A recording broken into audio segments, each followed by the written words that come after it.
ప్రార్థనతో కార్యక్రమాన్ని ప్రారంభించుకుందాం. మహాపరిశుద్ధుడా, అఖండ తండ్రి, మరోసారి ఉన్నతమైన ఘనమైన నీ నామమునకు స్తుతులు స్తోత్రాలు చెల్లిస్తూ, దేవా, మహోన్నతమైన నీ మహాసంకల్పములు మా బ్రతుకులు, మా జీవితాలు నీ ఆలోచనలతో, నీ ఉద్దేశాలతో కట్టబడి, నీ ప్రణాళికలో, నీ ఉద్దేశాలలో మా బ్రతుకుల గురించి అపారమైన ఆలోచనలు కలిగి ఒకనొక సందర్భంలో ఈ భూమి మీదకి మమ్ములను తండ్రి తల్లి గర్భాల గుండా ప్రవేశపెట్టి నీ చిత్తాన్ని, నీ సంకల్పాన్ని ఉద్ధరించి తిరిగి మళ్ళీ నీ ఉండే మహోన్నతమైన లోకాన్ని చేరుకోవాలని ఆశతో ఎదురు చూస్తున్నా మా దేవా. అట్టి ఆలోచనలో భాగంగా మరొక కార్యక్రమముగా నీ పాద సన్నిధికి చేరి వచ్చిన నీ ప్రియ పిల్లలంగా మహత్తరమైన మహత్తుగల నీ మాటలను వినబోచుండగా, ఇన్న ఈ మాటల ప్రకారంగా మా బ్రతుకులను, మా జీవితాలను కట్టుకునే ధన్యతను, భాగ్యాన్ని దయచేయండి. ఈ సమయంలో విలువైన నీ మాటలను నీ పిల్లలతో పంచుకొనబోచుండగా సమయోచితమైన జ్ఞానాన్ని, ముఖ్యంగా ఆత్మ సహాయాన్ని, ఆరోగ్యాన్ని దయచేయమని వేడుతూ సమస్త ఘనత, మహిమ, ప్రభావాలకే చెల్లిస్తూ ప్రభువైన యేసుక్రీస్తు పేరిట ఈ ప్రార్థన అడిగి వేడుకుంటున్నాం మా కన్న తండ్రి, ఆమేన్. కూడి వచ్చిన ప్రియమైన దేవుని వారలారా, ప్రభువైన యేసుక్రీస్తు పేరిట వందనములు, శుభములు తెలియజేస్తూ మళ్ళీ మనందరికీ ఈ అవకాశాన్ని ఆయుష్ ఆరోగ్యాలతో మళ్ళీ మనలందరినీ తండ్రి తన పాదచింతకు నడిపించిన విధానాన్ని బట్టి తండ్రి అయిన దేవదేవుడికి, ప్రభు అయిన యేసుక్రీస్తు పేరిట కృతజ్ఞతాస్తుతులు చెల్లిస్తున్నాను. ప్రియులరా, మళ్ళీ మనందరికీ ఈరోజు నెలలో మొదటి ఆదివారం, ఒక నెల గడిచిపోయి 30 నెలలు పూర్తి చేసుకొని, క్షమించండి, 30 రోజులు పూర్తి చేసుకొని మళ్ళీ నూతన మాసంలోనికి అడుగు పెట్టబడ్డం.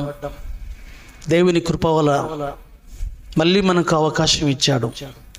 ఈ అవకాశాన్ని సద్వినియోగం చేసుకునే విధంగా ఈ నెలను కూడా మనకిచ్చిన అవకాశాన్ని బట్టి తండ్రి సంకల్పానుసారంగా బ్రతుకులను, జీవితాలను కట్టుకునే క్రమంలో మనం ముందుకు సాగాలని కోరుతూ ఈరోజు కూడా ఒక ఉన్నతమైన, విలువైన సంగతిని మాట్లాడుకుందాం. ఆ తండ్రి సహాయాన్ని తీసుకొని, ఆ తండ్రి మాటలు మనతో ఏం మాట్లాడబోతున్నాడో, మనతో ఏం చెప్పబోతున్నాడో, మన బ్రతుకులను ఎలా ఉండాలని కోరుకుంటున్నాడో, ఏ ఉద్దేశాలతో మనల్ని ఆయన కదిలించబోతున్నాడో, ఏ విధంగా మన జీవితాలు ఉండాలో ఆయన ఆశపడుతున్నాడో, అట్టి ఆలోచనలోనికి మనం వెళ్దాం. మరి ఈరోజు మనం మాట్లాడుకునబోయే పరలోక పాఠం, అంశం, క్రియలు లేని విశ్వాసంతో పరలోకమా. ప్రియులరా, ఒక చక్కని అద్భుతమైన పాఠం, క్రియలు లేని విశ్వాసంతో పరలోకమా అన్న ఒక ఆలోచనాత్మకమైన, ఒక అద్భుతమైన, ఒక చక్కటి అంశంతో దేవుడు చెప్పే ప్రతి మాట మన జీవితాలను, మన బ్రతుకులను కట్టేది. మన బ్రతుకులకు ఆయన మాటలు మన పాదములకు దీపము వంటిది, మన త్రోవలకు వెలుగు లాంటిది. వెలుగు ఆ విధంగా మన బ్రతుకులను దేవుడితో నడవడం, దేవుడు మనల్ని నడిపించే విధంగా మన బ్రతుకులను కట్టుకునే ప్రయత్నంలో ముందుకు సాగాలి. మరి ఈరోజు ఈ అంశం ఒక ఆలోచనతో కూడుకున్న అంశం. ఈరోజు క్రైస్తవ ప్రపంచానికి అత్యవసరమైన ఆలోచనతో కూడుకున్న అంశం. ఎందుకంటే ఈరోజు భూమి మీద ఈ బ్రతుకులను కలిగి, ఈ జీవితాన్ని కలిగి, ఈ బ్రతుకులోనికి వచ్చి ఈ జీవితం కలిగిన మనం పరలోకాన్ని పోగొట్టుకుంటే, క్రీస్తులోనికి వచ్చినా క్రీస్తులోనికి రాకపోయినా పరలోకాన్ని పోగొట్టుకుంటే మనంతటి దౌర్భాగ్యులు మరొకరుండరు. ఈ బ్రతుకులో క్రీస్తు దగ్గరికి వచ్చి కూడా మన బ్రతుకులు మహోన్నతమైన లోకాన్ని పోగొట్టుకునేంత స్థితిలో మన బ్రతుకులు ఉన్నాయంటే మరి దౌర్భాగ్యం కాకపోతే ఏమవుతుంది చెప్పండి ప్రియులరా? కాబట్టి అటువంటి స్థితిలోనికి మన బ్రతుకులను వెళ్ళకుండా జాగ్రత్త పడాలి. అలా ఎంతోమంది బ్రతుకులను పోగొట్టుకున్న వాళ్ళు, జీవితాలు తారుమారై నిత్య శిక్షలోనికి వెళ్ళిపోయిన వాళ్ళు కోకొల్లలు ఎంతోమంది. ఎందుకంటే దేవుని వాక్యాన్ని, దేవుని యొక్క ఆలోచనలు మనం చూడగలిగితే ఈ బ్రతుకులో దేవుని పాదాల దగ్గరికి వచ్చి కూడా బ్రతుకులను కోల్పోయిన వాళ్ళు అనేకులు. అంటే ప్రియులరా, అనేకులు. ఈరోజు 350 కోట్ల మంది క్రైస్తవ్యం.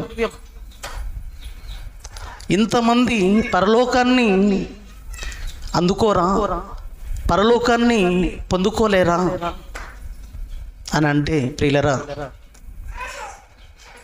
అందుకునేవారు, దాన్ని సొంతం చేసుకునేవారు చాలా తక్కువ అంటున్నాడు దేవుడు. ఇక్కడ యేసుక్రీస్తు ప్రభుల వారితో మాట్లాడుతున్న మాటను మనం చూడగలిగితే, యేసుక్రీస్తు ప్రభుల వారు మాట్లాడుతున్న సందర్భాన్ని మనం చూడగలిగితే చాలా తక్కువ మంది ఆ లోకాన్ని అందుకుంటున్నవారంట. చూడండి ఒకసారి లూకాసు వార్త 13వ అధ్యాయము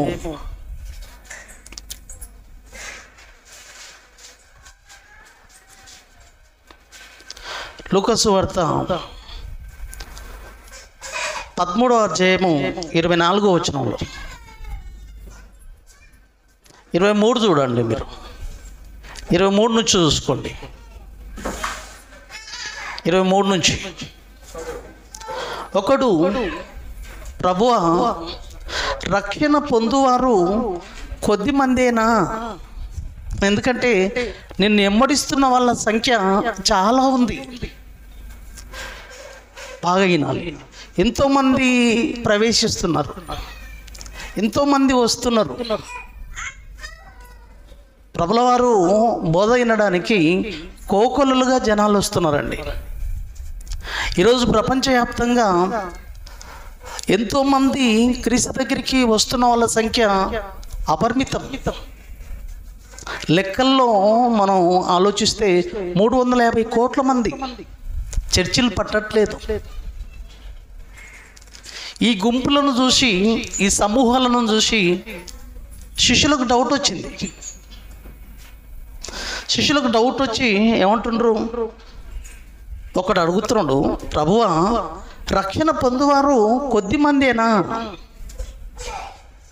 అని ఆయనను అడగగా, అప్పుడు ఆయన అంటున్నాడు 24వ వచనంలో, ఆయన వారిని చూచి, ఇరుకు ద్వారమున ప్రవేశింప పోరాడుడి.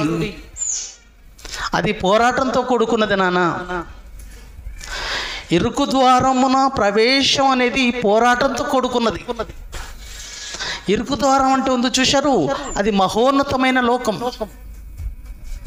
అది మహోన్నతమైన జీవితం.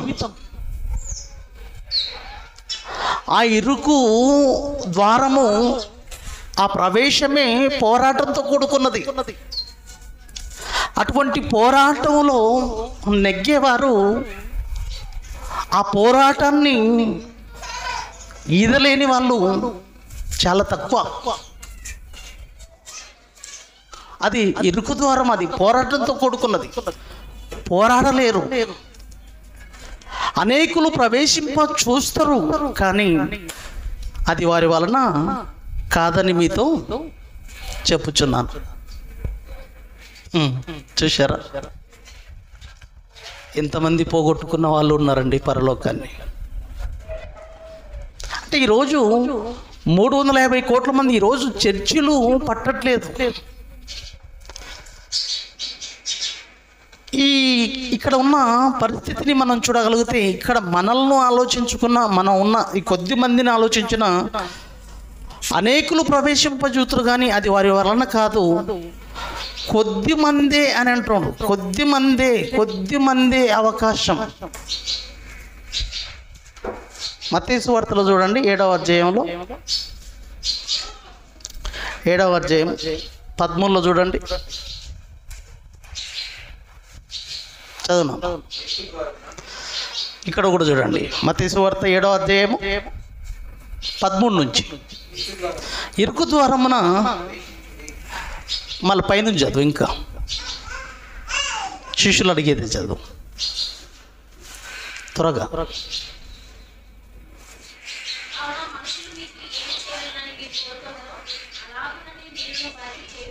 ఇప్పుడు చెప్పండి,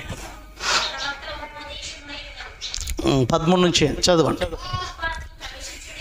ఇరుకు ద్వారమున ప్రవేశించుడి, ఇరుకు ద్వారమున ప్రవేశించుడి, నాశనమునకు పోవు ద్వారము వెడల్పును ఆ దారి విశాలమునై ఉన్నది, దాని ద్వారా ప్రవేశించువారు. వినండి, దేని ద్వారా? ఏ దాని ద్వారా? అనేకులు ప్రవేశింతురు. జీవమునకు పోవు ద్వారమును ఇరుకును ఆ దారి సంకుచితమునై ఉన్నది, దానిని కనుగొని వారు కొందరే. నేను చదవలేమమ్మా, నీ కొడుకుతో నాకు ఇక్కడ స్పీడ్గా అందించలేకపోతున్నాం. పిల్లరా, ఇక్కడ చూడండి, దాన్ని కనుగొని వారు కొందరే. అంటే పరలోకానికి వెళ్ళేవారు, ఆ నిత్యత్వానికి వెళ్ళేవారు కొద్ది మందేనా? ఆ కొద్ది మందిలో నీవు నేను ఉన్నానా? అది మామూలు విషయం కాదండి, అది మామూలు విషయం కాదు ప్రియులారా. అది ఒక చిన్న మాట కాదు. అది పరలోక ప్రవేశములో, మహోన్నతమైన లోకాన్ని అర్హత సంపాదించుటలో కొద్ది మంది అంటున్నాడంటే, మనం వచ్చేది మహోన్నతమైన లోకాన్ని సంపాదించుకోవడం కోసం.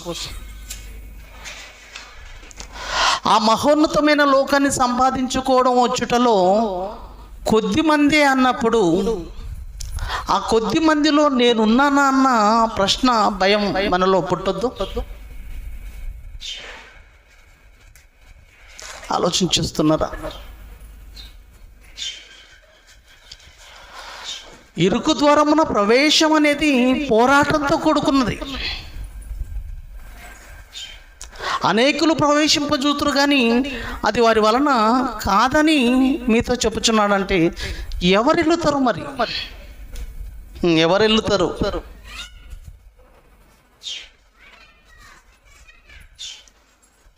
ప్రియమైన దేవుని వారలారా, ఇస్కరేతు యూదా తన బ్రతుకుల్లో తన జీవితాన్ని మనం ఆలోచించగలిగితే, ప్రభుల వారితో 3.5 సంవత్సరాలు తిరిగి, 3.5 సంవత్సరాలు బోధయిని ఇస్కరేతు యూదా మహోన్నతమైన లోకాన్ని పోగొట్టుకున్నాడండి. మనం ఎంత ఆలోచించండి. సాక్షాత్తు వాక్యమైన క్రీస్తుతో ఉండి ఎన్నో మహా అద్భుతాలు సూచక్రియలు చూచి, ఎన్నో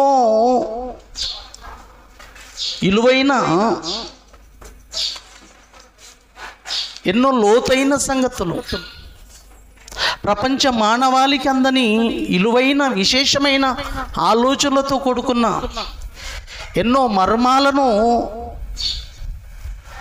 ప్రభుల వారి ద్వారా ఇన్న ఇస్కరియోతు యూదా తన జీవితం చేజేతులారా ఆ మహోన్నతమైన లోకాన్ని అందుకోలేకపోయింది.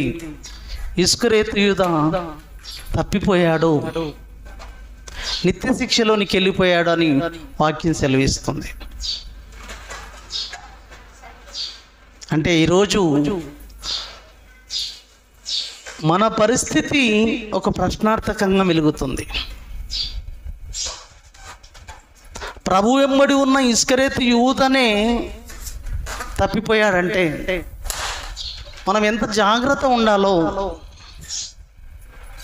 మనం ఎంత శ్రద్ధ తీసుకోవాలో, అసలు దేవుడు ఏం చెప్పాలనుకుంటున్నాడో, మనం ఎలా నడవాలో, ఎలా ఉండాలో ఆలోచించండి ప్రియమైన దేవుని వారలారా. మత్తయి సువార్త 24:13 బాగా డిస్టర్బ్ అవుతుంది పిల్లలతో. మత్తయి సువార్త 24:13 మత్తయి సువార్త 24:13 అంతము వరకు సహించిన వాడెవడో వాడే రక్షింపబడను. అంతము వరకు సహించాలి. సహించడం అనే విషయంలో ఏం కనబడుతున్నాయి తెలుసా? సహించే అనే పదములో కష్టాలు కనబడుతున్నాయి. సహించే అనే పదములో పనులు కనబడుతున్నాయి, క్రియలు కనబడుతున్నాయి, కష్టాలు కనబడుతున్నాయి, కన్నీళ్ళు కనబడుతున్నాయి. ఇంకా ప్రవేశం అనేది పోరాటంతో కూడుకున్నది అంటున్నాడంటే, పోరాటం అంటే అక్కడ పనులతో సంబంధించినది. ఎంతో కష్టపడితేనే కానీ, ఎంతో పోరాటం చేస్తేనే కానీ దొరకదు అనేది అక్కడ కూడా కనబడుతుంది. అంటే ఇంకా మనకు అర్థం కావాలంటే ప్రియులరా, లూకా సువార్త 18:8 మనం ఇక్కడ చూడాలి. లూకా సువార్త 18:8 మనం చూడగలిగితే చివరి భాగంలో లూకా సువార్త 18:8 చివరి భాగం, మనుష్య కుమారుడు వచ్చినప్పుడు, బాగా చూడండి, మనుష్య కుమారుడు వచ్చినప్పుడు ఆయన భూమి మీద విశ్వాసము కనుగొనునా అంటే విశ్వాసంతో కూడుకున్న వారిని కనుగొంటాడా అంటాం. ఇక్కడ భూమి మీద విశ్వాసులను కనుగొంటాడా?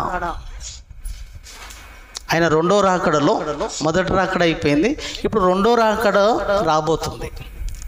ఈ రెండో రాకడలో విశ్వాసము కనుగొందున భూమి మీద మనుషులలో, మనుషుల బ్రతుకుల్లో, మనుషుల జీవితాలలో, నన్ను నమ్మిన వారి బ్రతుకుల్లో విశ్వాసం కనుగొందున అంటే, విశ్వాసం అంటే నమ్మకం. అంటే యేసుక్రీస్తు ప్రభుల వారిని నమ్మడం విశ్వాసం.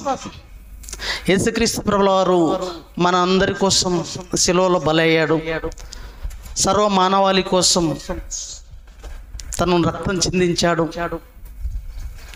అని నమ్మడం నమ్మకం, విశ్వాసం. అయితే ఇంతటితో కూడుకున్న విశ్వాసం సరిపోదు అనేది అర్థమవుతుంది. ఇక్కడ వినాలి బాగా, శంకర్ అర్థం చేసుకోండి. ఇంతటితో కూడుకున్న విశ్వాసం సరిపోదు అని అర్థమవుతుంది. ఈ నమ్మకం సరిపోదు. నేను నమ్మాను, బాప్తిజం తీసుకున్నాను, నేను విశ్వాసం కలిగి బాప్తిజం తీసుకున్నాను, విశ్వసించాను యేసుక్రీస్తును, తండ్రిని విశ్వసించాను, కుమారుని విశ్వసించాను, పరిశుద్ధాత్మని విశ్వసించాను, ఆయన మన పాపాల కోసం బలయ్యాడని నమ్మాను, విశ్వాసం. కానీ ఇంతటితో కూడుకున్న విశ్వాసం సరిపోదు అంటున్నాడు ఇక్కడ. ఇంతటితో కూడుకున్న నమ్మకం సరిపోదు, ఇంతటితో కూడుకున్న నమ్మకం సరిపోదు. మరి ఎటువంటితో కూడుకున్న విశ్వాసం ఉండాలి? ఎటువంటితో కూడుకున్న విశ్వాసంతో నమ్మాలి? ఇంతటితో కూడుకున్న నమ్మకం సరిపోదా? సరిపోదు. ఎందుకంటే దయ్యాలు కూడా నమ్ముతున్నాయి దేవుని. మనం దేవుని నమ్మాం, దయ్యాలు కూడా నమ్ముతున్నాయి. మనం యేసుక్రీస్తుని నమ్మాం, దయ్యాలు కూడా నమ్మాయి. మరి దయ్యాలకు పరలోకం ఇవ్వాలా? ఆలోచించండి. యేసుక్రీస్తుని నమ్మాం, విశ్వసించాం. నమ్మకం, విశ్వాసం అంటే నమ్మకం, నమ్మడం. దయ్యాలు కూడా నమ్మాయి. మరి వాటికి ఇచ్చేతాం పరలోకం? ఇక్కడ ఉన్న ఆలోచన ఏంటి? భూమి మీద విశ్వాసం కనుగొన, ఈ విశ్వాసంలో ఏదో కోరుతున్నాడు. ఈ విశ్వాసంలో ఏదో ఉండాలని కోరుకుంటున్నాడు. ఈ నమ్మకం సరిపోదు. ఈ నమ్మకంతో దయ్యాలు కూడా ఉన్నాయి. అయితే వాటికి పరలోకం ఇచ్చేస్తాం? ఇవ్వలేము. ఎందుకంటే చూడండి, యాకోబు రాసిన పత్రిక 2వ అధ్యాయము 19వ వచనంలో, ప్రియులారా, యాకోబు రాసిన పత్రిక 2వ అధ్యాయం 19వ వచనంలో దయ్యాలు కూడా నమ్ముతున్నాయి. చక్కగా రాసుకోవాలి పిల్లలు మీరు. దయ్యాలు కూడా నమ్ముతున్నాయి. వాటికి పరలోకం ఇచ్చేతామా? లేదు. ఒక అడుగు మనకంటే ఒక అడుగు ముందున్నాయి చూడండి ఇవి. ఇంకా ఆలోచిస్తే యాకోబు రాసిన పత్రిక 2వ అధ్యాయం 19వ వచనంలో, దేవుడు ఒక్కడని నువ్వు నమ్ముచున్నావు. కరెక్టే, బాగుంది. అలాగ నమ్ముట మంచిదే. అయితే దయ్యములు నమ్మి మనం నమ్ముతున్నాం, దయ్యాలు కూడా ఏమవుతున్నాయంట? నమ్మి అవి ఏం చేస్తున్నాయి శంకర్? అవి ఏం చేస్తున్నాయి? వణుకుచున్నాయి. నువ్వు నమ్మావు, దేవుడు అంటే భయం లేదు, భక్తి లేదు. ఫోన్ వస్తే లేచి ఉరుకుతావు. ఈరోజు ఎవడన్నా దారిలో అడ్డం వచ్చిందంటే సండే లేదు, మండే లేదు, వెళ్ళిపోతావు. ఎవడన్నా ఫంక్షన్ ఉందంటే ఈరోజు సండే ఉందిరా బాబు అంటే, ఫంక్షన్ ముఖ్యం రా, సండేలు ఎన్నో వస్తాయి. భక్తి ఉంది మనకు. చూడు, దయ్యములు నమ్మి, నీవు నమ్ముతున్నావు, దయ్యాలు నమ్మి అవి వణుకుతున్నాయంట దేవుడు అంటే. చూసారా, మనకన్నా ఇవి బెటర్గా ఉన్నాయి. ఇంకా ఆలోచిస్తే మనకు దేవుడు అంటే వణుకుందా, భయం ఉందా, భక్తి ఉందా? అలా ఉంటే ఇక్కడ ఎంతమంది ఉండేవాళ్ళం? ఎంతమంది వచ్చేవాళ్ళం మనం? ఎన్ని కార్యక్రమాలు చేసేవాళ్ళం? ఎన్ని కార్యక్రమాలు చేసే అవకాశం ఉంది?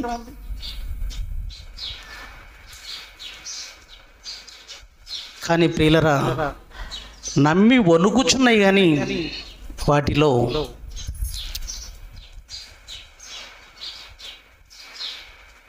దేవుడు కోరుకున్న మారు మనసు వాటిలో లేదు.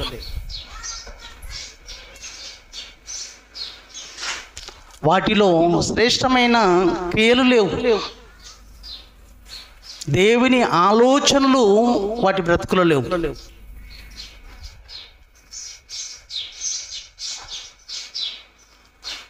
కానీ దేవుడు కోరుకుంటున్న ఆలోచన ప్రియులరా, మన విశ్వాసంలో ఏ ఉండాలని కోరుకుంటున్నాడో ఒక్కసారి చూడగలిగితే, కేవలం నమ్ముకున్నంత మాత్రాన పరలోకం అంత ఈజీగా దొరకదండి. మన బ్రతుకులో, మన జీవితంలో ఈరోజు నమ్మి నీవు హాయిగా కాళ్ళ మీద కాలేసుకొని కూర్చున్నావు. సండేకి వచ్చావు, ఏదో 4 మాటలు విన్నావు, తోచిన కానికేసావు, ఇంటికి వెళ్ళిపోయావు. మళ్ళీ సండే వచ్చావు, మళ్ళీ ఏదైనా కార్యక్రమం ఉంటే వచ్చావు, 2 మాటలు విన్నావు, ఏదైనా కానికేస్తే కానికేసుకున్నావు, మళ్ళీ వెళ్ళిపోయావు. నీ విశ్వాసంలో క్రియలు ఉండాలి అంటున్నాడు ఇక్కడ దేవుడు. నీ విశ్వాసంలో క్రియలు ఉండాలి. ఉట్టి నమ్మకం సరిపోదు. నమ్ముకున్నంత మాత్రాన పరలోకం పోవు.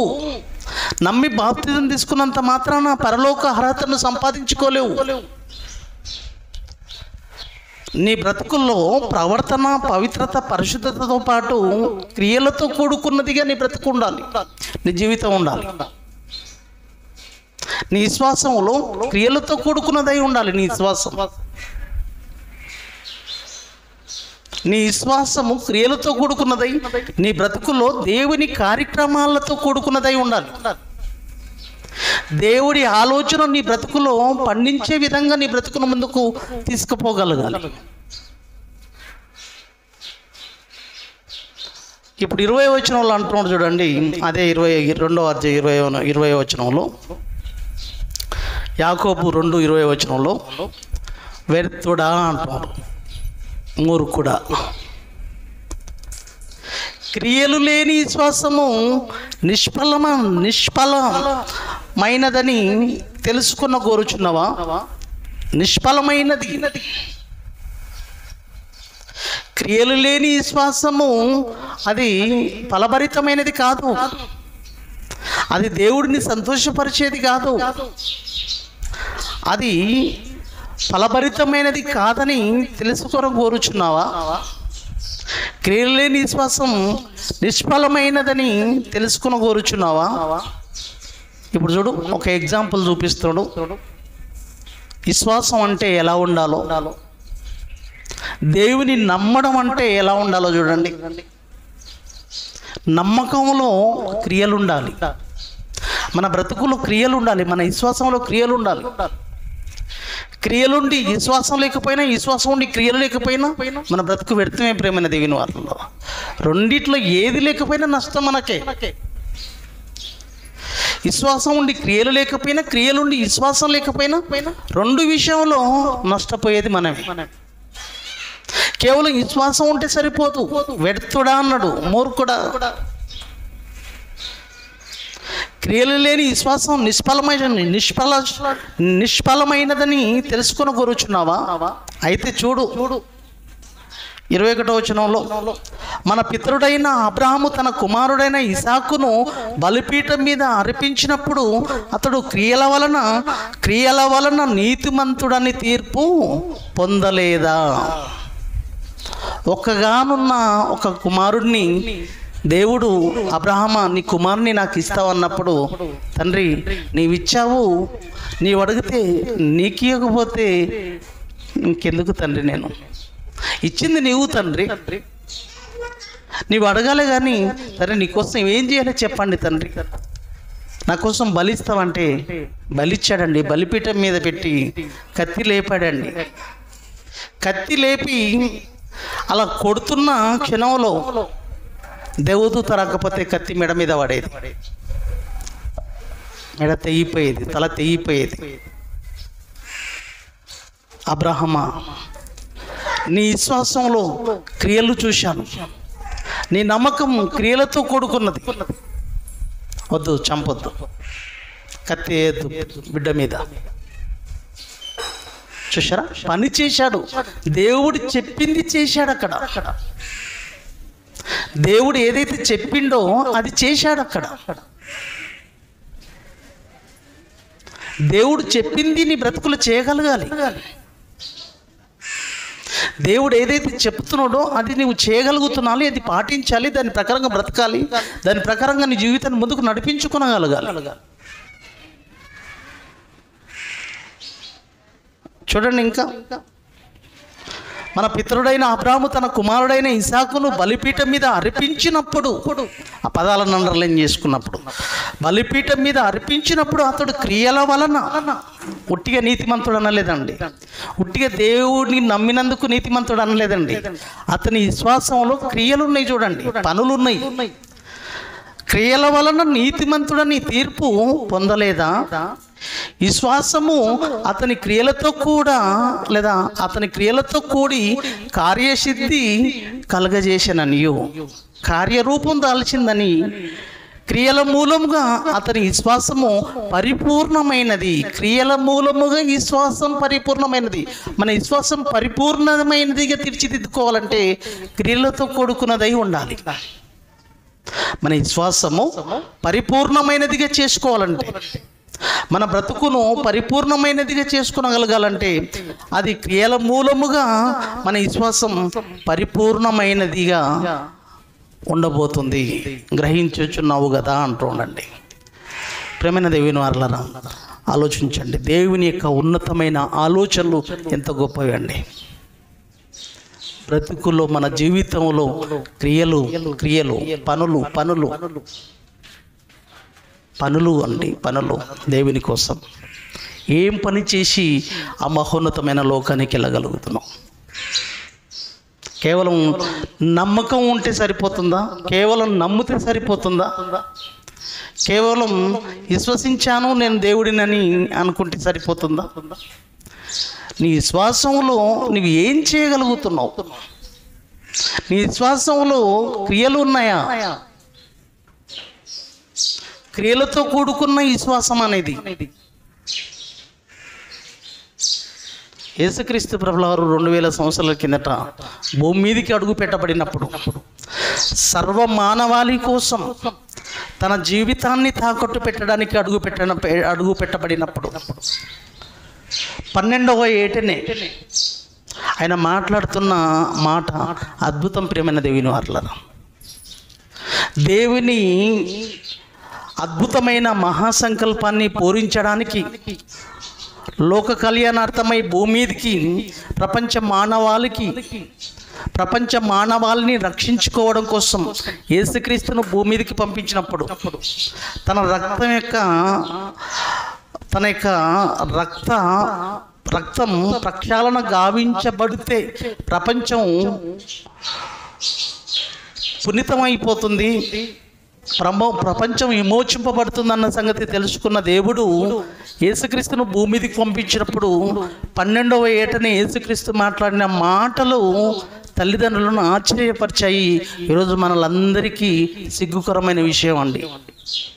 మన పిల్లల బ్రతుకులను, మన జీవితాలను కూడా చూసుకుంటే సిగ్గుకరమైన విషయం.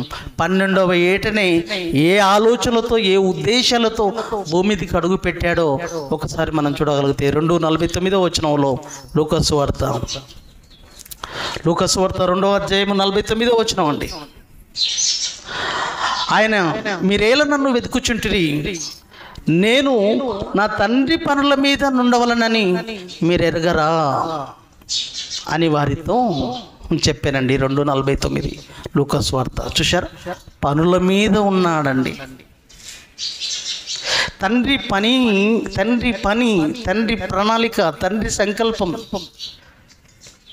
తండ్రి పని అనేది, తండ్రి సేవ అనేది, తండ్రి కార్యక్రమాలు అనేటివి చాలా ఉన్నతమైన ఈ ప్రియమైన దేవుని వారలారా మన జీవితంలో చాలా ప్రాముఖ్యమైన విషయం. ప్రియమైన దేవుని వారలారా, దేవుని పని అనేది, దేవుని యొక్క కార్యక్రమాలు అనేవి ఏదో మామూలుగా మనం చూస్తుంటాం. దేవుని పని అనగానే, దేవుని కార్యక్రమాలు అనగానే చాలా చిన్నవిగా చూస్తాం. ప్రియమైన దేవుని వారలారా, దేవుని కార్యక్రమాలు చాలా ఉన్నతమైన ఈ ప్రియమైన దేవుని వారలారా. తండ్రి పనులు, ఎన్నో కార్యక్రమాలు, ఎన్నో ఆలోచనలు, ఆత్మల భారం కలిగి అనేక ఆత్మలను తండ్రి రాజ్యంలోనికి నడిపించడానికి మన బ్రతుకులో ఎన్నో శరీర సంబంధమైన ఆలోచనలను మనల్ని ఇబ్బంది పెడుతున్న వాటన్నిటినీ పరిశుద్ధాత్మ సహాయంతో లొంగ తీసుకుంటూ, వాటన్నిటిని అణగదొక్కుంటూ, లోకం వైపు మన బ్రతుకును ఒకవైపు శరీరం లాగుతున్న వాటన్నిటినీ లొంగ తీసుకుంటూ, దాన్ని వాక్యం చేత నలుగుగొట్టుకుంటూ అనేకుల రక్షణార్థమై మనం ముందుకు వెళ్ళి ఎన్నో ఆనందాలు, సంతోషాలు, మన ఆనందాన్ని త్యాగం చేసుకుంటూ దేవుని పాదాల ముందు అనేకులను నడిపించే విషయం ఉంది. చూశారు, అది దేవుడి పని. ప్రేమైన దేవుని వారలారా, ఆ పని అనేది చాలా ఉన్నతమైనది, మన బ్రతుకులో చాలా ప్రాముఖ్యమైనది, మొట్టమొదటి ప్రయారిటీ, మన జీవితంలో భాగం అది. ఆ పనులు పూర్తి చేసి మాట్లాడుతున్నాడండి యేసుక్రీస్తు ప్రభువు వారు. యోహాను సువార్త 17వ అధ్యాయం 4వ వచనంలో ఇలా చెప్పి ఏం చేశాడో చూడండి. చేయుటకు నీవు నాకు ఇచ్చిన పనిని తండ్రి, చేయుటకు నీవు నాకు ఏవైతే పనులు ఇచ్చావో నీ పిల్లలను నీ వైపు నడిపించడం కోసం నా బ్రతుకును త్యాగం చేసుకోవాలి, నా జీవితాన్ని సజీవయాగం చేసుకోవాలి. అందుకు గాను ఉమ్మివేత, అందుకు గాను కొరడ దెబ్బలు, అందుగాను అవహేళన, అందుగాను అపహాస్యం, ఎన్నో నిందలు, ముళ్ళ కిరీటం, బల్లెపోట్లు, ఎన్ని భరించాలని నీవు కోరావో, ఎన్ని భరిస్తే నీ పిల్లలు నన్ను చూసి మారుతారో అన్ని విధాలుగా నా బ్రతుకును నేను నీకోసం సజీవయాగంగా నేను అర్పించుకున్నాను. నాకు ఇవ్వబడిన భూ ఆయుష్ కాలంలో, భూ బ్రతుకు కాలంలో ఎన్ని రాసుకున్నావో నా గురించి, నీ గ్రంథపు చుట్టూ నన్ను గురించి రాయబడిన ప్రకారం దేవా నీ చిత్తాన్ని నేను నెరవేరుస్తాను అని నెరవేర్చిన వాడు తన బ్రతుకులో క్రియల మూలముగా, క్రియలతో కూడుకున్నదిగా తన బ్రతుకును దేవునికి తాకట్టు పెట్టాడండి. మనలాగా కాళ్ళ మీద కాలేసుకొని కూర్చోలేదండి, ఏన్నో ఒక దగ్గర కూర్చొని ప్రార్థన చేసుకుంటూ కూర్చోలేదండి. తన జీవితం అంతా లూకా సువార్త, మార్కు సువార్త 1వ అధ్యాయం 38వ వచనంలో స్పీడ్గా చదవాలి. మార్కు సువార్త 1వ అధ్యాయం 38వ వచనంలో చదవాలి. మార్కు సువార్త 1వ అధ్యాయం 38వ వచనం.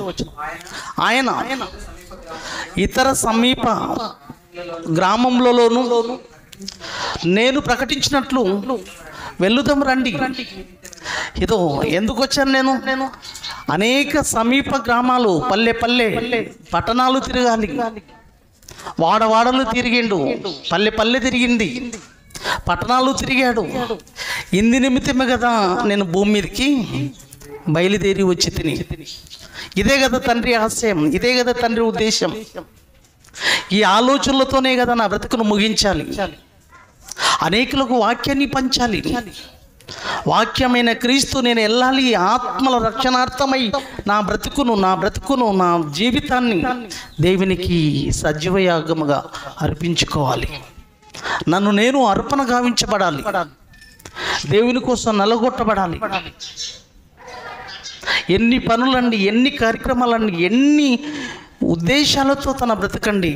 నిద్రలేని రాత్రులు, తిండి లేని రాత్రులు, పొద్దు స్నానం అంతా పనులు, రాత్రంతా ప్రార్థన.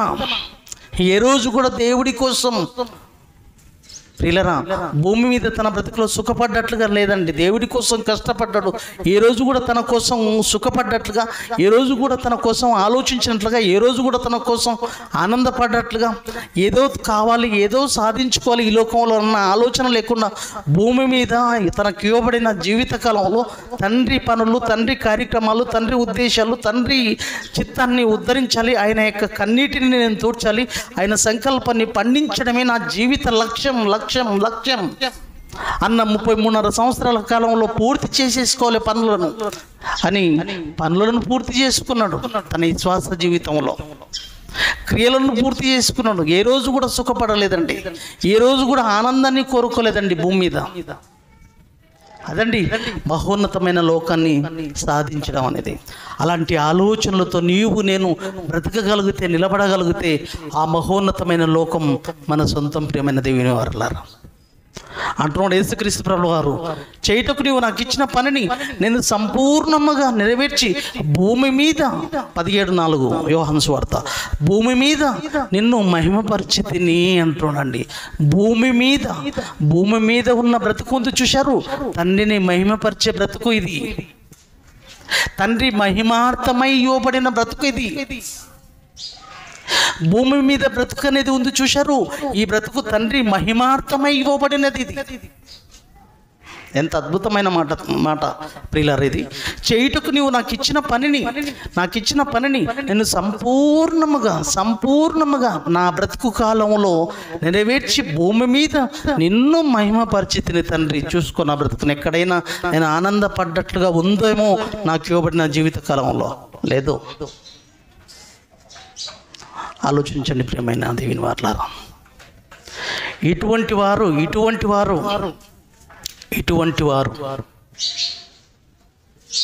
ఇటువంటి ఆలోచనలతో కూడుకున్న విశ్వాసం, ఇటువంటి ఆలోచనలతో కూడుకున్న విశ్వాసం, ఇటువంటి ఆలోచనలతో కూడుకున్న ఉద్దేశాలు మన బ్రతుకులో పండాలి. ఇది విశ్వాసం. ఇలాంటి విశ్వాసం, ఇలాంటి క్రియలు లేని విశ్వాసం, ఇలాంటి క్రియలు లేని విశ్వాసము యాకోబు రాసిన పత్రిక 2:26 వచనంలో, యాకోబు రాసిన పత్రిక 2:26 వచనంలో ఇటువంటి క్రియలు లేని విశ్వాసం, ఒకవేళ క్రియలు లేని విశ్వాసం అయితే ఇలాంటి బ్రతుకు మనం బ్రతకాలి. యేసుక్రీస్తు లాంటి బ్రతుకు బ్రతకాలి. క్రియలు లేని విశ్వాసం అది విశ్వాసమే కాదు ప్రేమైన దేవుని వారలారా. ప్రాణము లేని శరీరం ఎలాగూ మృతమో అలాగే క్రియలు లేని విశ్వాసము మృతం. 2:26లో యేసుక్రీస్తు ఎలా బ్రతికాడు అలా బ్రతకాల ప్రేమైన దేవుని వారలారా.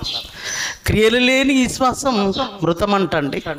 ప్రాణము లేని శరీరం ఎలాగ మృతమో ఎలాగ శవమో అంటామో, జీవించుచున్న పేరు మాత్రమే కానీ నీవు మృతుడవు. క్రియలు లేని విశ్వాసం మృతం. ప్రేమైన దేవుని వారలారా, మన ఆత్మలను మనమే తండ్రికి అప్పగించుకునే ఒక అద్భుతమైన అవకాశం దేవుడు మనకు అప్పగించాడండి.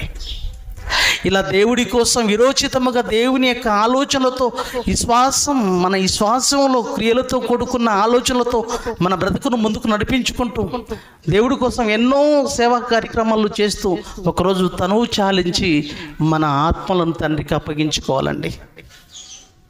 యేసుక్రీస్తు ప్రభుల వారు అదే చేశారు. చూడండి, పనులు పూర్తి చేసుకున్న తర్వాత ఆయన మాట్లాడుతున్న మాట ఏంటో ఒకసారి మనం చూడగలిగితే లూకా సువార్త 23వ అధ్యాయము 46వ వచనంలో మాట్లాడుతున్న మాటను మనం చూడగలిగితే, లూకా సువార్త 23:46వ వచనం. అప్పుడు యేసు గొప్ప శబ్దంతో కేక వేసి, తండ్రి నీ చేతికి నా ఆత్మను అప్పగించుకొనుచున్నాను నేను. లూకా సువార్త 23:46. ఇలా మన విశ్వాసంలో క్రియలతో కూడుకున్నదై ఉండాలి.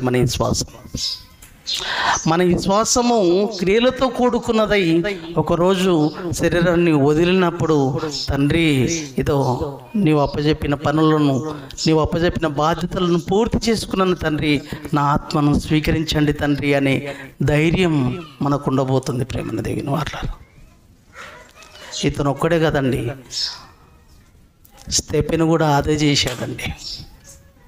స్తెఫెను కూడా దేవుడి కోసం ఎంతో వీరోచితంగా దేవుని యొక్క ఆలోచనలను సమాజవ్యాప్తి చేయడంలో,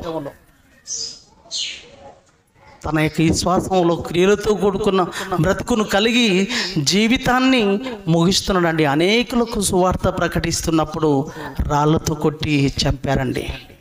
రాళ్లతో కొట్టి చంపినప్పుడు అప్పుడు స్తెఫెను మాట్లాడుతున్న మాట చూడండి ప్రేమైన దేవుని వారలారా.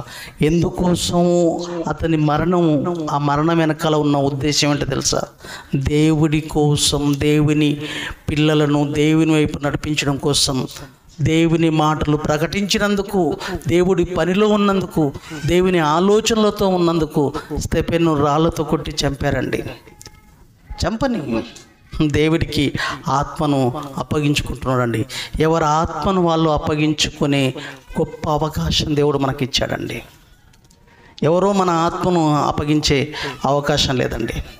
పని చేసి పరలోకం చేరుకో, నీ చేతుల్లోనే ఉంది పరలోకం. ఎవరి చేతుల్లో పెట్టలేదు పరలోకం, ఎవరికి అప్పగించలేదు పరలోకపు అవకాశం. నీవు పని చేస్తే నీకు పరలోకం, నువ్వు దేవుని కోసం బ్రతకగలిగితే నీకు పరలోకం. 7:59 అపొస్తలుల కార్యం 7:59. ప్రభును గూర్చి మొరపెట్టుచు, యేసు ప్రభువా నా ఆత్మను చేర్చుకొనుమని స్తెఫెను కూడా పలికాడండి. స్తెఫెను పలుకుచుండగా వారు అతని రాళ్లతో కొట్టి చంపారండి. చూసారా, ఆత్మను అప్పగించుకోవాలి. ఇలా పనులు చేసి ఆత్మలను అప్పగించుకోవాలి. ప్రియమైన దేవుని వారలారా, ఎవరు చేయగలుగుతున్నాం అండి? ఆత్మలను అప్పగించుకోవాలి. ఎప్పుడు మనకు మరణం అనేది, మృత్యు అనేది మనల్ని కబలిస్తుందో, ఏ క్షణాన మృత్యువు రాబోతుందో, ఏ టైంలో మృత్యు ఒడిలోనికి వెళ్ళిపోతాం మనకు తెలియదు. చేతం చూతం ఆలోచితం అన్న కాలాలు లేవు, అన్న అవకాశాలు లేవు నాన్న. దానియేలు తెరిచిపెట్టుకున్నాను అన్న ఆలోచన లేదు. చూశారా, ఎంతో వాయిదాలు వేస్తుంటాం. చూతంలే చేతంలే, ఈ పలానా కార్యం చేద్దామా, చూద్దాం. ఈ విధంగా చేయగలుగుదామా, చేద్దాం. ఆలోచిద్దాం, చూద్దాం. మస్తు టైం ఉంది. ఇప్పుడే అవకాశం అవసరమా?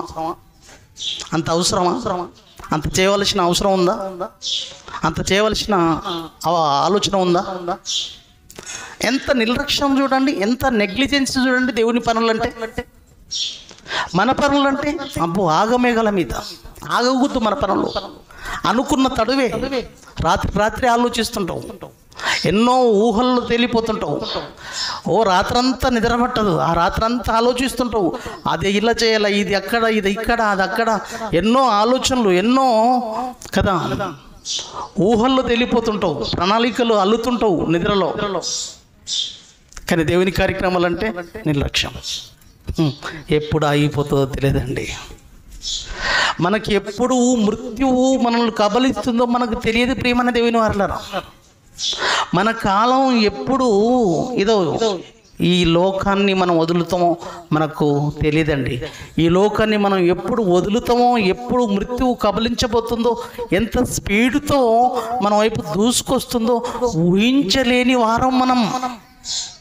అటువంటి బ్రతుకు మనది.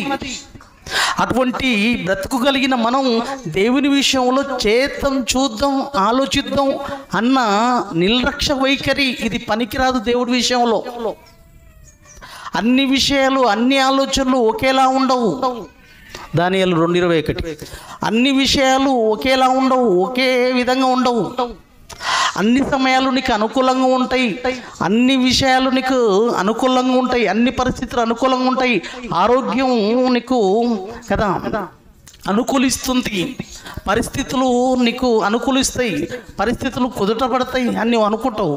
కానీ అన్ని పరిస్థితులు ఒకేలా ఉండవు నాన్న. ఇప్పుడున్న ఆరోగ్యం ఇట్లనే ఉంటావు అని అనుకున్నచ్చు. పరిస్థితులు అనుకూలించవు, ఒకేలా ఉండవు. అప్పుడు నువ్వు చేతం చూతం అనుకున్న నీవు చేయలేని పరిస్థితులు నీ బ్రతికెళ్ళిపోతుంది. అప్పుడు ఏం లాభం చెప్పు? చేస్తాను ఇప్పుడు ప్రభు అంటే నీ శరీరం సహకరించదు.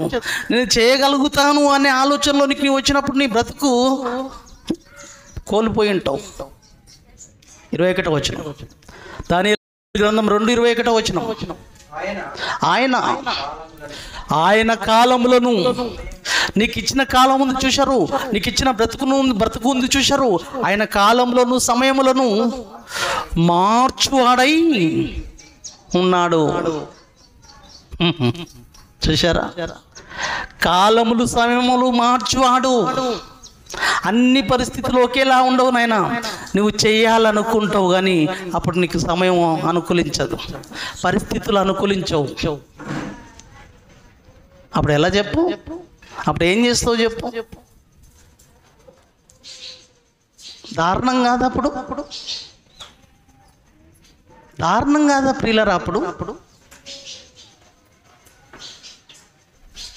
ఏం లాభం చెప్పు? అప్పుడు శరీరం వదిలిపెట్టిన తర్వాత, అక్కడ వెళ్ళిపోయిన తర్వాత ఏదైనా మార్పు వచ్చేస్తే ఏం లాభం? ఒక ధనవంతుని పరిస్థితి ఆలోచించుకో, ఒక ధనవంతుని పరిస్థితి ఆలోచించుకో. భూమి మీద ఉన్నప్పుడు ఆలోచన లేదు, అవకాశాలు ఎన్ని ఇచ్చినా, ఎన్ని సార్లు అవకాశాలు పొందుకున్న ఆలోచించని ఒక ధనవంతుడు నిత్య శిక్షలోనికి వెళ్ళిపోయిన తర్వాత అప్పుడు ఆలోచనలో ఏట్ల మీద ఏట్లు పడుతుంటే మార్పు వస్తుంటుంది, కింద మీద గాలుతుంటే మార్పు వచ్చింది. అప్పుడు మనకి కింద మీద గాలుతున్నప్పుడు ఏమొచ్చింది? అప్పుడు మార్పు వచ్చింది. అయ్యో నా బాధకు బోధ లాజరు చిట్కరి వేరులతో ఏం చేయమన్నాడు? నీటి బొట్టును అంది. ఈ యాతన భరించలేకపోతున్నాను, అల్లాడిపోతున్నాను అని అంగలాడుస్తూ అవకాశాల కోసం దేలాడుతున్నాడు. ఏం లాభం అప్పుడు మార్పు వస్తే? నీవు శరీరం వదిలిపోయిన తర్వాత, నిత్య శిక్షలోనికి వెళ్ళిపోయిన తర్వాత నీకు మార్పు వచ్చేస్తే ఏం ప్రయోజనం, ఏం లాభం? మంచం మీద పడ్డావు, చేయాలని ఉంది, చేయలేని పరిస్థితి. ఎన్నో చేయాలన్న ఆలోచనలోనికి వెళ్ళిపోతావు, అవకాశం లేదు, ఇంకా దాటిపోయింది, చేదారిపోయింది. పరిస్థితులు ఒకేలా ఉండవు, జాగ్రత్త. అవకాశాలు ఉన్నప్పుడే, పరిస్థితులు అనుకూలించినప్పుడే, నీ జీవితం నీకు అనుకూలంగా ఉన్నప్పుడే, నీ ఒంట్లో సత్వం ఉన్నప్పుడే, నీ ఆయుష్ ఆరోగ్యంగా ఉన్నప్పుడే ఏదైనా దేవుని కోసం చేసేయి. నీ శక్తి లోపం లేకుండా దేవదేవుని కార్యక్రమాలలో నీ బ్రతుకును ముందుకు నడిపించుకొని, నీ విశ్వాసంలో క్రియలు కలిగినదిగా చూపించుకొని నీ బ్రతుకును ముగించు. ఎందుకంటే రేపు నువ్వు వెళ్ళబోయే పాతాళంలో పని లేదు, ఉపాయం లేదు, తెలివి లేదు, జ్ఞానం లేదు. ఎందుకు నువ్వు జాగ్రత్త పడాలంటే, నువ్వు వెళ్ళబోయే పాతాళంలో పని లేదు, ఉపాయం లేదు. ప్రసంగి 9:10 రాసుకోండి, తర్వాత చూసుకోండి. నువ్వు వెళ్ళబోయే పాతాళంలో పని లేదు, ఉపాయం లేదు. అక్కడ ఒకరోజు నువ్వు వెళ్ళబోయే ఆ భయంకరమైన స్థితిలో నీకు ఏ ఉపాయాలు లేవు నాయన, జ్ఞానం ఏది పని చేయవు. అక్కడ ధనవంతుడు ఎంత మొత్తుకున్నా, ఎంత అంగలార్చినా అవకాశాలు లేవు. జ్ఞానం అందించబడదు అక్కడ. బాధకు బోధ లేదు, నీటి బొట్టు కూడా కరువైపోయింది అక్కడ. ఎంత దారుణం, ఒకసారి ఆలోచించండి. అంతటి భయంకరమైన పరిస్థితులకి మన జీవితాలు వెళ్ళకూడదు. అందుకే ఒక చక్కటి ఉపమానాన్ని కూడా పోల్చి చూపించాడండి ప్రభు. ఒక చక్కటి ఉపమానాన్ని కూడా పోల్చి చూపించాడు. 10 మంది కన్యకలు, బుద్ధి కలిగిన కన్యకలు, బుద్ధి లేని కన్యకలు. చూడండి, ఆ మాట చూపిస్తాను. బుద్ధి కలిగిన కన్యకలు, బుద్ధి లేని కన్యకల విషయంలో. బుద్ధి కలిగిన కన్యకలు, బుద్ధి లేని కన్యకలు. బుద్ధి లేని కన్యకలు, బుద్ధి ఉన్న కన్యకలు, బుద్ధి కలిగిన కన్యకలు. వీళ్ళు డ్యూటీలు పట్టుకొని వచ్చారండి. కొంతమంది సిద్ధలలో నూనె తీసుకొచ్చుకున్నారు, కొంతమంది సిద్ధలలో నూనె తీసుకొచ్చుకోలేరండి. సరిపోతుంది, మస్తు అవుతుంది, ప్రభు వచ్చేస్తాడు, సరిపోతుంది అనుకుంటున్నాం. ప్రభు ఎప్పుడు వస్తాడో తెలియదు. మన మరణం అనేది ఎప్పుడు వస్తుందో మనకు తెలియదు. కానీ మనం ఉండవలసిన జాగ్రత్తలో మనం ఉండొద్దు. కానీ బుద్ధి లేని కన్యకలు, బుద్ధి కలిగిన కన్యకల విషయంలో మనం ఇక్కడ చూడగలిగితే ఎంత అద్భుతంగా ఈ పోలికను పోల్చి చూపించాడో ఒకసారి మనం చూడగలిగితే, మత్తయి సువార్త 25:5 నుంచి నేను చదువుతాను, జాగ్రత్తగా మీరు రాసుకోండి. మత్తయి సువార్త 25:5 నుంచి ప్రతి వచనాన్ని చూసుకుంటూ వెళ్ళండి, ముగించుకోవడానికి ప్రయత్నం చేద్దాం. పెళ్లి కుమారుడు ఆలస్యం చేయగా వారందరూ కునికి నిద్రించుచుండిరండి. అర్ధరాత్రి వేళ ఇదిగో పెళ్లి కుమారుడు అతని ఎదుర్కొన రండి అని కేకలు వినబడ్డాయండి. కొంతమంది దివిటీలు వెలుగుతున్నాయి, కొంతమంది దివిటీలు ఏమో మిల్కు అని ఆరిపోతున్నాయి. అవును, రావడంలో ఆలస్యం అవుతుంది. నువ్వు ముందే సిద్ధపడేది ఉండే, ముందే జాగ్రత్త పడేది ఉండే. కొన్ని ఆరిపోతున్నాయి, కొన్ని డ్యూటీలు వెలుగుతున్నాయి. 10 మందిలో కొన్ని దీపాలు వెలుగుతున్నాయి, కొన్ని దీపాలు ఆరిపోతున్నాయి, మిల్కు అంటున్నాయి. అప్పుడు కేకలు వచ్చినాయి, అయ్యో ప్రభు వచ్చేస్తున్నాడు, పెళ్లి కుమారుడు వచ్చేస్తున్నాడని కేకలు వినపడంగానే చూడండి, అప్పుడు ఆ కన్యకలందరూ లేచి తమ డ్యూటీలను చక్కపరిచిరి. కానీ బుద్ధి లేని ఆ కన్యకలు, మా డ్యూటీలు ఆరిపోవచ్చున్నాయి, మిల్కు అని ఆరిపోతున్న పరిస్థితి ప్రభు వచ్చే టైంకు. నీ బ్రతుకులో యేసుక్రీస్తు ఎప్పుడు వస్తాడో తెలియదు. నీ మరణం అన్న రావచ్చు, ప్రభు అయినా రావచ్చు.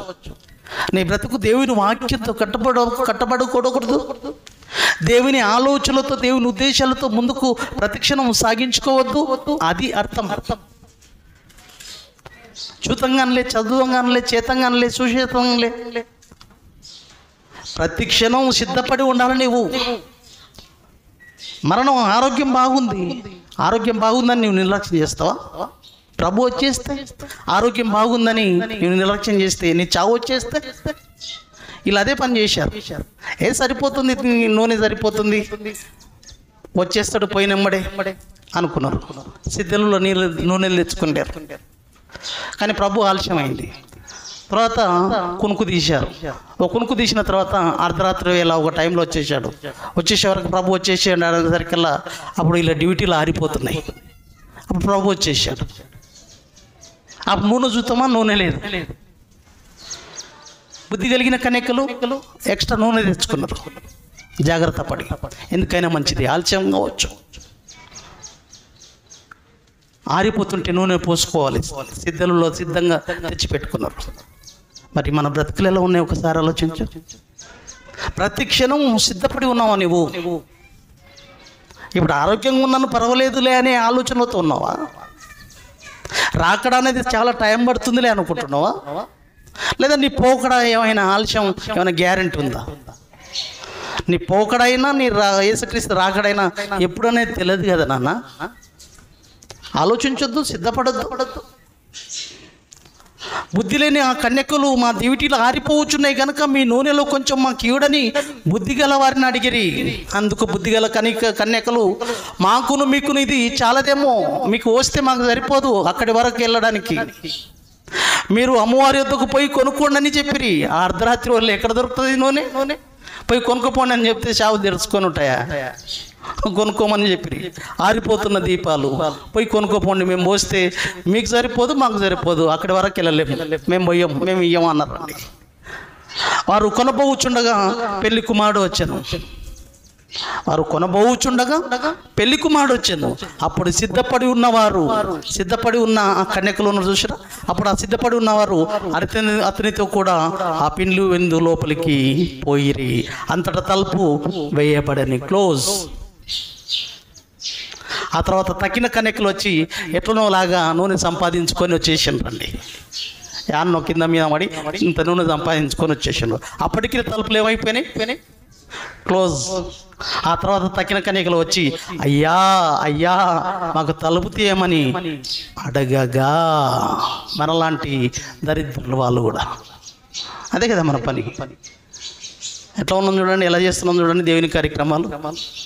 పెద్ద ధీమాండి మనకు. చాలా రోజులు బ్రతుకుతాం లేరా బాబు, నాకు ఇప్పుడు ఆయుష్ ఇంత ఉన్నా బలంగా ఉన్నా అంటాడు.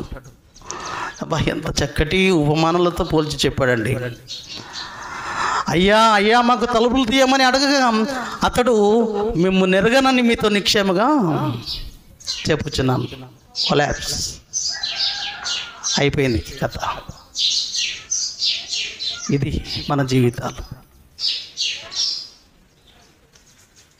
అందుకే అవకాశాలు ఉన్నప్పుడే ప్రసంగి 12 తెరిచిపెట్టుకున్నాయన. ప్రసంగి 12 తెరిచిపెట్టుకో. అవకాశాలు ఉన్నప్పుడే, పరిస్థితులు మనకు అనుకూలిస్తున్నప్పుడే, స్పీడ్గా పరిస్థితులు మనకు అనుకూలిస్తున్నప్పుడే మన జీవితాలను చక్కబరుచుకునే ఆలోచనలతో దేవుడు అప్పజెప్పిన పనులను, దేవుడు అప్పజెప్పిన కార్యక్రమాలను మన బ్రతుకుల్లో, మన జీవితాలలో విశ్వాసంతో కూడుకున్న క్రియలతో కూడుకున్న బ్రతుకులు, మనం దేవుని కోసం ఎన్నో క్రియలు, ఎన్నో పనులు చేసిన వారముగా మనం ఉండగలగాలి. అలా ఉండగలిగి ఒకరోజు ఆ మహోన్నతమైన లోకాన్ని చేరుకునే వారంగా ఉండాలి. ప్రసంగి గ్రంథం 12వ అధ్యాయం 1వ వచనం, దుర్దినములు, ఒక రోజంటూ నీకు దుర్దినములు రాబోతాయి. ఇలానే ఉంటుంది అనుకుంటున్నావు పరిస్థితులు? దుర్దినములు రాకముందే, ఇప్పుడు వీటి అందు నాకు సంతోషము లేదని చెప్పు సంవత్సరములు రాకముందే, తేజస్సుకును సూర్యచంద్ర నక్షత్రములకును చీకటి కమ్మకముందు, వాన వెలిచిన తర్వాత, మేఘములు మరలా రాకముందే, నీ బాల్య దినముల యందే సృష్టికర్తను స్మరణకు. ఎప్పుడంటే తెలుసా? అవసరమైతే ఇక్కడ నుంచే స్టార్ట్. నీ బ్రతుకు అనుకూలంగా ఉండంగానే నీ బ్రతుకులో దుర్దినములు రాకముందే ఏదో ఒక రోజు దుర్దినములు వచ్చేస్తాయి. ఇప్పుడున్న శరీరం ఇలానే ఉండదు, ఇప్పుడున్న అవకాశాలు ఇలానే ఉంటాయి అనుకుంటే పొరపాటు. చదివించాను దానియేల్లో. ఇప్పుడున్న పరిస్థితులు ఇలానే మనకు అనుకూలిస్తాయి అనుకుంటే పొరపాటు. కాబట్టి ప్రియమైన దేవుని వారలారా, జాగ్రత్త పడండి. క్రియలతో కూడుకున్న విశ్వాసంతో పరలోకం వెళ్ళిపోతాం. క్రియలతో కూడుకున్న విశ్వాసంతో పరలోకం వెళ్ళిపోతాం. క్రియలు లేని విశ్వాసంతో పరలోకం వెళ్ళం. క్రియలు లేని విశ్వాసంతో పరలోకమా లేదు.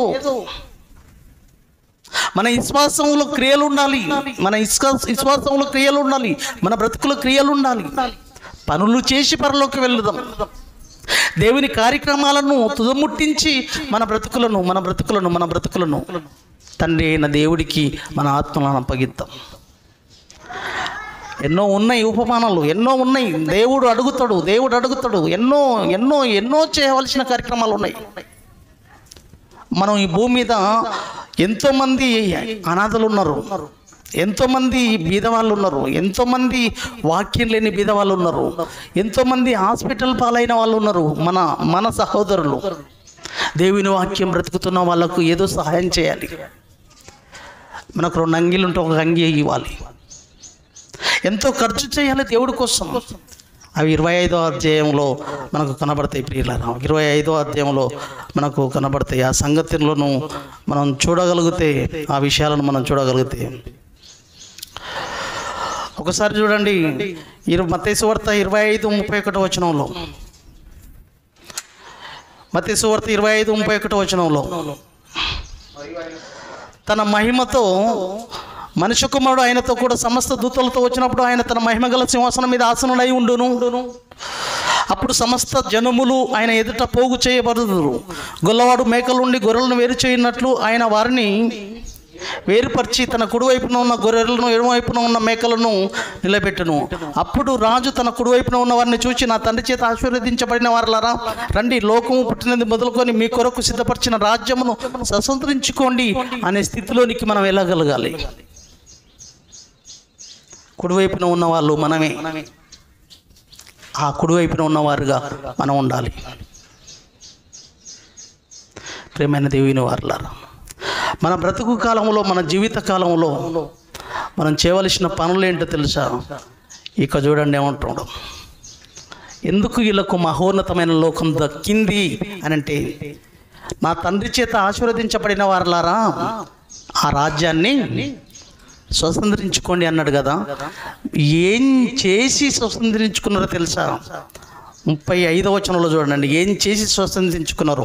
నేను ఆకలి గొంటిని, 35, నేను ఆకలి గొంటిని మీరు నాకు భోజనం పెట్టి తీరి, దప్పికొంటిని నాకు దాహం ఇచ్చి తిరిగి, పరదేశినై ఉంటిని నన్ను చేర్చుకుంటురి, దిగంబరనై ఉంటిని నాకు బట్టలు ఇచ్చి తిరిగి, రోగమై ఉంటిని నన్ను చూడవచ్చి తిరిగి, చెరసాలలో ఉంటిని నా ఎద్దకు వచ్చితరని చెప్పును. అప్పుడు చూడు, దేవుడి కోసం బ్రతికిన విశ్వాసంతో కూడిన క్రియలతో కూడుకున్న విశ్వాసంతో కూడుకున్న భక్తులు మాట్లాడుతున్న మాట ఏంటో తెలుసా? అప్పుడు 37వ వచనంలో, అందుకు ఆ నీతిమంతులు ఆ స్వతంత్రాన్ని, ఆ మహోలోకాన్ని స్వతంత్రించుకున్న వాళ్ళు మాట్లాడుతున్న మాట ఏంటో తెలుసా?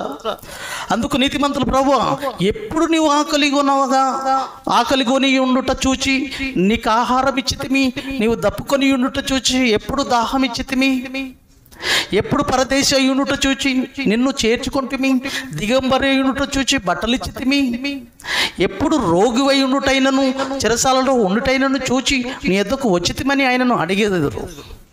అప్పుడు చూడు అంటున్నాడు 40వ వచనంలో, అందుకు రాజు, మిక్కిలి అల్పులైన ఈ నా సహోదరుల్లో ఒకనికి మీరు చేసితిరి గనక నాకు చేసితిరని నిక్షేమగా మీతో చెప్పుచున్నానని వారితో, ఇదో ఇన్ని కార్యక్రమాలు ఉన్నాయి నాన్న నీవు చేసేటివి, ఇన్ని చేయాలి నీ బ్రతుకులో. ఇన్ని చేయగలిగితే మహోన్నతమైన లోకానికి. ఎడమవైపున్న వారిని అడుగుతాడు ఇదే రీతిగా, నేను ఆకలి ఉన్నప్పుడు నాకేం పెడతారంటే, నీవెప్పుడు ఆకలి కొంటివి అంటారు వాళ్ళు, నీవెప్పుడు ఆకలి కొంటే మేము ఇవ్వకపోతే అంటారు వాళ్ళు. ఎడమవైపున ఉన్నవాళ్ళు ఇప్పుడు వైపున ఉన్న వాళ్ళు ఎన్ని కార్యక్రమాలు చేసి తండ్రి రాజ్యాన్ని స్వతంత్రించుకున్నారో, ఆ మహిమలోకానికి అర్హతను సంపాదించుకున్నారు. అట్టి ఆలోచనలతో మనం కూడా మన సహోదరుల కోసం ఎన్నో కార్యక్రమాలు, ఎన్నో పనులు మనకున్న దాంట్లో దేవుని కార్యక్రమాల కోసం, దేవుని ఆలోచనల కోసం, దేవుని ఉద్దేశాల కోసం, మన సహోదరులు ఎవరైనా బాధల్లో, ఇబ్బందుల్లో, ఇరుకుల్లో ఉంటే నీకు తోచినది ఇంత సహాయం అందించడానికి సిద్ధంగా ఉండాలి. లోకంలో ఎంతోమంది అనాథలుగా ఉంటారు. అవసరమైతే వాళ్ళకు కూడా చేయవలసిన అవసరం ఉంది. దేవుని కార్యక్రమాలను పంచుకుంటూ, దేవుని వాక్యం ఒకవైపు అందించుకుంటూ, సహోదరుల విషయంలో కూడా ఆలోచన కలిగి ఉండే అవకాశంలోనికి మన బ్రతుకులు వెళ్ళగలిగినప్పుడు మహోన్నతమైన లోకం నీ సొంతం. అప్పుడు మనం కూడా మన యొక్క ఆత్మను ఆ పరలోకపు తండ్రికి అప్పగించాలి. చివరి మాట 4:19 చదువుకున్నాను. చివరి మాట లేకుంటే పేతురు రాసిన రెండో పత్రిక 1:11. అప్పుడు ఆ మహోన్నతమైన లోకం మనకు ఎంత చోరు అయిపోతుందో, ఎంత దగ్గర అయిపోతుందో, ఎంత సమృద్ధిగా అది మనకు దక్కుతుందో ఇలాంటి ఆలోచనలతో ఉంటే. పేతురు రాసిన రెండో పత్రిక 1వ అధ్యాయం 11వ వచనం. పేతురు రాసిన రెండో పత్రిక 1:11 వచనం. అలాగున మన ప్రభువును రక్షకుడైన యేసుక్రీస్తు యొక్క నిత్య రాజ్యములో ఈ విధంగా మనం బ్రతకగలిగితే యేసుక్రీస్తు యొక్క నిత్య రాజ్యంలో ప్రవేశం ఉంది. చూశారు, ఆ ప్రవేశం మీకు సమృద్ధిగా అనుగ్రహింపబడును. ఇలా ఉంటే ఎంత గొప్ప మాట ఇది. మీరు ఇట్టి క్రియలు చేయవారైతే ఎప్పుడునూ త్రొట్టిల్లరు. అలాగున ప్రభువును రక్షకుడునైన యేసుక్రీస్తు యొక్క నిత్య రాజ్యములో ప్రవేశము మీకు సమృద్ధిగా అనుగ్రహింపబడును. చూశారా? అలాగున మన ప్రభువును రక్షకుడైన యేసుక్రీస్తు యొక్క నిత్య రాజ్యములో ప్రవేశం అనేది సమృద్ధిగా దొరుకుతుందంటండి. ఇలాంటి కార్యక్రమాల్లో ఇలా మనం బ్రతకగలిగితే ఎవరి గురించి ఆలోచించొద్దండి. నేను వెళుతున్నానా లేదా, నేను చేస్తున్నానా లేదా. బ్రతకట క్రీస్తు చావైతే లాభం. నేను బ్రతుకనేది నాకు ఉంది అని అంటే, జీవితం అనేది ఉందంటే, నాకు ఈ అవకాశం ఇవ్వబడిందంటే, ఈ అవకాశంలో నేను ఉన్నానంటే, బ్రతుకనేది క్రీస్తు కొరకు. మీ ఇష్టం, మీరు ఎలానా బ్రతకండి. బ్రతుకుట క్రీస్తు కొరకు, నా బ్రతుకైతే క్రీస్తు కొరకు. చావైతే ఆ మహోన్నతమైన లోకంలో నాకు ఆ నిత్యరాజ్యం సమృద్ధిగా దొరుకుతుంది. 4:19 పేతురు 1 పేతురు 4:19. పేతురు 4:19 1:4-19. కాబట్టి దేవుని చిత్త ప్రకారము బాధపడువారు. చూసారా, బాధలు ఎప్పుడు వస్తాయండి? పనులు చేసినప్పుడే. దేవుని చిత్త ప్రకారం బాధపడువారు సత్ప్రవర్తన, వాక్య సంబంధమైన ప్రవర్తన గలవారై నమ్మకమైన సృష్టికర్తకు తమ ఆత్మలను అప్పగించుకోవాలి. ఒకరోజు మనం కూడా అప్పగించుకునే గొప్ప అవకాశం దేవుడు పెట్టాడు. అట్టి ఆలోచనలతో మన బ్రతుకులను కట్టుకునగలిగినప్పుడు మహోన్నతమైన లోకం, ఆ నిత్య రాజ్య సమృద్ధి, ఆ నిత్య రాజ్యం అనే ప్రవేశం మనకు సమృద్ధిగా అనుగ్రహింపబడుతుంది. ఆ మహోన్నతమైన లోకానికి చేరుకుంటాం. తండ్రి, నా ఆత్మను చేర్చుకో, అప్పగిస్తున్నానని తండ్రికి అప్పగించాలి. పనులను చేసి తండ్రికి ఆత్మను అప్పగించుకోవాలి. కాలి నమ్మకం, దేవుడిని నమ్మానని ఇంటిలో కాలు మీద కాలేసుకొని నీ ఆలోచనలో, నీ ఉద్దేశాలలో, నీ ఆలోచనలతో ఉండిపోతే మహోన్నతమైన లోకం రాదు. ఒక డ్యూటీ చేస్తేనే, ఇంటికాడ కూర్చుంటేనే, నెల రోజుల తర్వాత జీతం అడిగితేనే డ్యూటీ చేయకుండా జీతం ఇయ్యడే. 30 రోజులు ఇంటికాడ కూర్చొని జీతం అడిగితేనే నువ్వు పని చేయలేదంటారే. ఆలోచించండి ప్రియులారా. దేవుడి కోసం పనిచేసి ఆ మహోన్నతమైన లోకాన్ని స్వతంత్రించుకుందాం. అట్టి ఆలోచనలతో మనం అంతా ఉండాలని మనస్ఫూర్తిగా కోరుకుంటూ తలలు వంచండి. చిన్న ప్రార్థనతో సెలవు తీసుకుందాం. మహోన్నతుడా, మా కన్న తండ్రి, విలువైన సంగతులు నీ పిల్లలతో పంచుకున్నాను.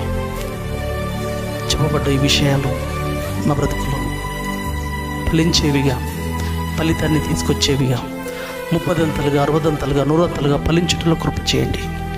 నీకోసం ఉన్నతంగా మేము బ్రతకాలి. ఎప్పుడు ఎక్కడ నిర్లక్ష్యం చేయకుండా నీ పనుల విషయంలో జాగ్రత్త పడుతూ చేయవలసిన పనులు చేసేయవలసిన ఎన్నో కార్యక్రమాలు మా బ్రతుకులు ఎప్పుడు నిర్లక్ష్యం చేయొద్దు. నీ పనులన్నా నీ ఆలోచనలన్నా ఎప్పుడు మొట్టమొదటి స్థానం నీ పనులకు నీ కార్యక్రమాలకు ఇవ్వగలగాలి. మాకు బ్రతుకునిచ్చిన వాడవు, జీవితాన్ని ఇచ్చిన వాడవు. అది మా బాధ్యత. అది న్యాయం నీ కోసం బ్రతకడం అనేది. అలా బ్రతికి ఆ మహోన్నతమైన లోకాన్ని మేము చేరుకోవాలి. మా విశ్వాసంలో క్రియలతో కూడుకున్నది అయితేనే ఆ నిత్యరాజ్యం మేము స్వతంత్రించుకునే గొప్ప అవకాశం ఉంటుంది. అట్టి ఆలోచనలతో మా బ్రతుకులను కట్టుకున్నట్లు కృప చేయమని వచ్చిన పిల్లల పేరున దీవించండి, ఆశీర్వదించండి. సమస్త ఘనత మహిమ ప్రభావానికి చెల్లిస్తూ నాకు ఇచ్చిన ఈ అవకాశం, ఇట్టి కృపను చూపిన తండ్రి మరోసారి స్తుతులు స్తోత్రాలు చెల్లిస్తూ ప్రభువైన యేసుక్రీస్తు పేరిట ఈ ప్రార్థన అడిగి వేడుకుంటున్నాం మా కన్న తండ్రి. ఆమేన్. అందరి కొందరంలో గాడ్ బ్లెస్ యు ఆల్.